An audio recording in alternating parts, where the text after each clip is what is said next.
When you are a first-time leader, you're bound to have many concerns when it comes to leadership and how you're going to lead. And one of those concerns is going to be you leading in a way that is going to be fair and that it is going to be seen as fair by others. So how do you go about doing that? In this video, I'm going to share with you 15 ways that you can lead with fairness and be seen to be leading with fairness by everyone else. Let's get started.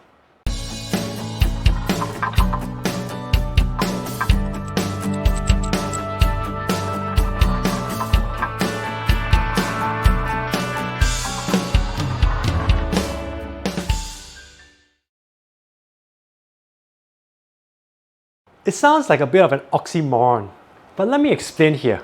In an organization, there are certain things that are expected to be applied equally to everyone, and that gives the impression of fairness. For example, organization rules, organization practices are applied to all employees based on their grade or rank.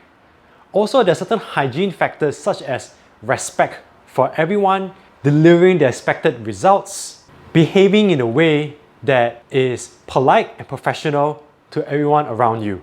These hygiene factors are equally applied to all, and that is fair. And here's where fair doesn't necessarily mean everybody getting the same treatment.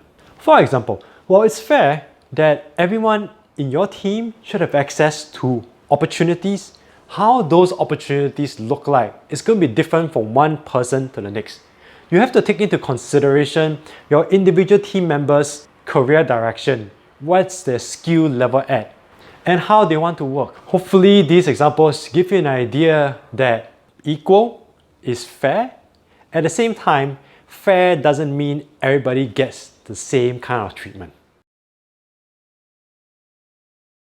When you're new to leadership, there are many self-doubts that you will encounter along the way. Do you earn this position?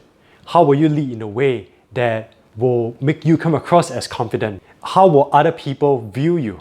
What if you made a mistake in your leadership? Then what happens? Even experienced leaders have self-doubt. It's part of the human condition. The key is not to let these self-doubts get in the way of your leadership. Talk to a trusted friend. Address these self-doubts. Face them head on. Be aware of them so that you can use this awareness to help you lead in a way that is more fair and is seen by others as fair. Remember that you are in a leadership position because others see that you have the potential to lead others to their success. Knowing your personal values, strengths, and personality is essential. It allows you to establish boundaries, enforce consequences, and to lead with consistency.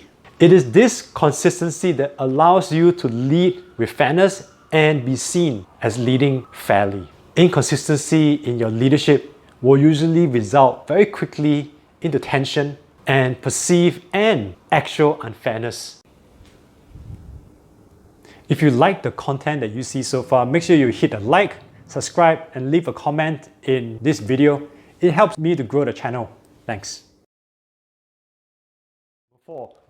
Many leaders shared with me in my research that when they were new in their leadership journey, they thought that they should be leading their team from afar. It's kind of like being a backseat driver in a car telling the actual driver how to drive.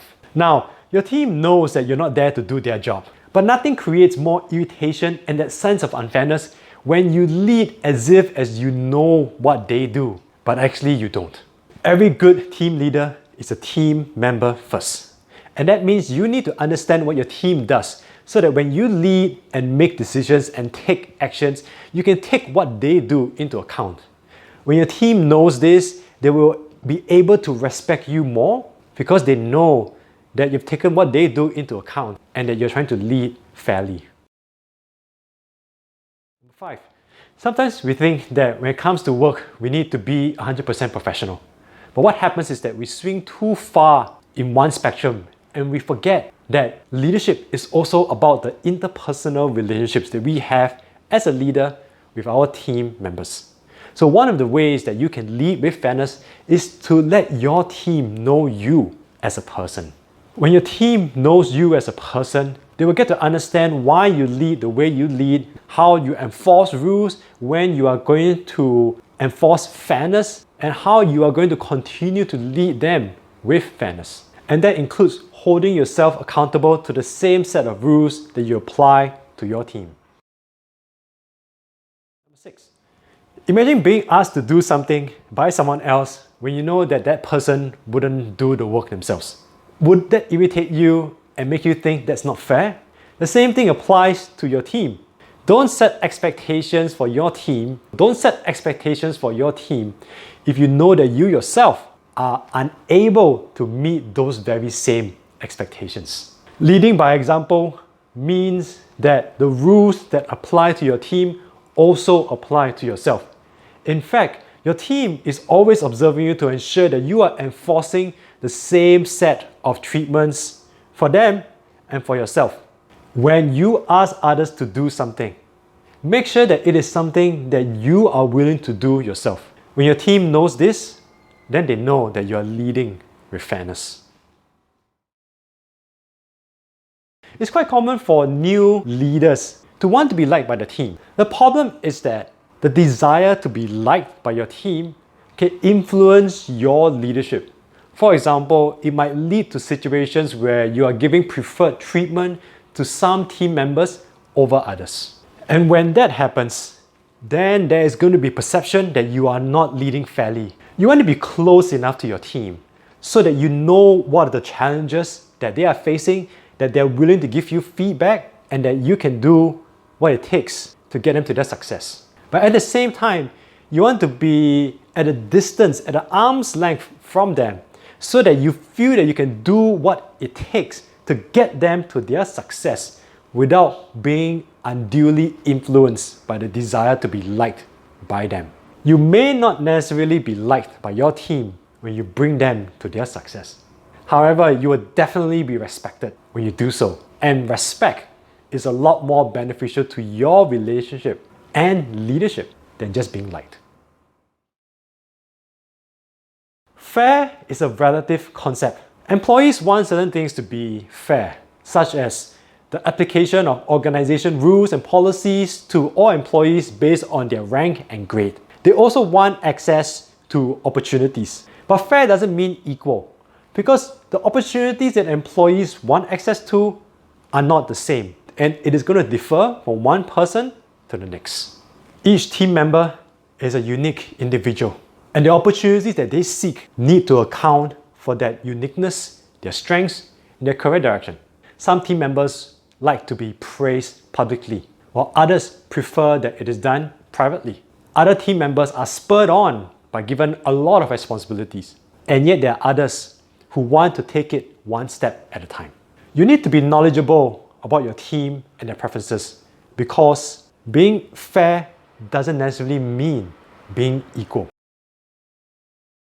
9. Everyone in your team should have access to opportunities.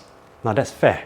You need to take it one step further by accounting for each team member's uniqueness. Not everyone wants to surge ahead in their career. Some are actually happy to be where they are at the moment. The best thing you can do is listen to what your team members have to say. Where are they right now and where they want to be in the future? Are they ready to take on more responsibilities, or are they happy to go in a steady pace? Your job is really to be able to support them and provide them with the opportunities when they are ready for it. Now that is a fair way of leading, and it works out for everyone. Nobody starts out as a great leader. Everybody makes mistakes along the way. Your job is to keep learning so that you can keep improving your leadership and be able to handle a greater variety of leadership situations so that you can lead fairly and be seen to lead with fairness. It means that you can't be satisfied with where you are right now in your own leadership journey. You gotta be curious enough to want to learn. The good thing is, curiosity is a skill that anybody can pick up. And one of the best ways that you can practice your curiosity is to ask yourself if there's a lot more to what you see about a person or a situation than on the surface. And then go deeper, find out more. That's how you can develop your curiosity. And that's how you can further enhance your leadership. When you're curious about a person or a situation and you actually go and find out more, what you're doing is you're giving yourself more information so that you can make better decisions and take more appropriate actions. And that allows you to ensure that you are resolving situations with fairness.